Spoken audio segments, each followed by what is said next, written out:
chosen the foolish things of the world to confound the wise. And he went on to say, so that no flesh should glory in his presence. When we are wise in ourselves, when we did it ourselves, when we achieve it on our own, as we so often think, then we can boast about what we have achieved and what we have and what we have done. But God says, he have conquered that thing. He have conquered that. So the wise, he choose those who are not wise, to confound those who think they are wise. The educated, he choose those who are not so educated, to confound some of those who are educated are proud. You know that the Bible said riches is not just for the wise, but it is God who gives to all. I've watched some of the most uneducated people who have become millionaires. Why did God do that? Because God is no respecter of person. God chooses to bless whom he chooses to. And God raises up some and keeps some down. That is why whoever you are, be thankful to God for who you are and for where you are right now. That part of us that usually feel, or that part of us we usually feel too broke about. That part of us that feels too small. That part of us that feels inadequate. That part of us that feels as though let somebody else do it. That one, that part is what God usually uses for his glory. There's a part God usually shine the brightest through. Why? Because when we believe we are nothing, and God steps in and do something with our nothingness, it causes us to glorify the Father.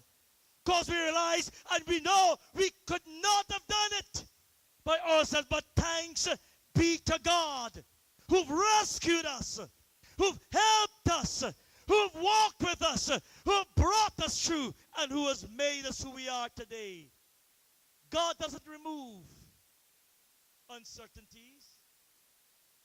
He gives us faith to work through uncertainties. Uncertainties will always be there. You start a business, there'll be some measure of uncertainty.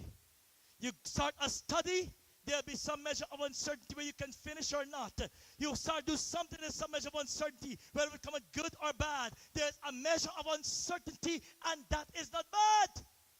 God don't remove the uncertainties, but God gives us faith to work and to walk through those uncertainties of life.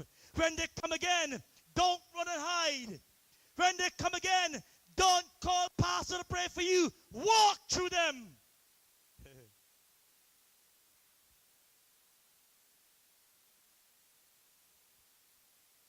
the time they come, oh, can you pray with us? Lord, if this is you, show me this.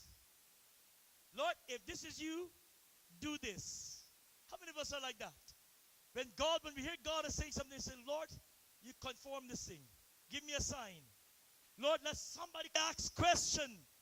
And then fear that he's called. He has been chosen. He has been sent. He knew it was God, but he was still fearful. How do we know? Because the assignment God gave him, God said, go and break down your father's altar. And Gideon was so afraid. He waited till night when everybody's sleeping. He don't want nobody to see him. And he went by night and break down the altar because he was afraid. But God don't punish him. God is patient with him. God patiently walked with Gideon in the midst of his fear. In the midst of his doubt, God still friends, faith is not the absence of questions. It is trusting God even while we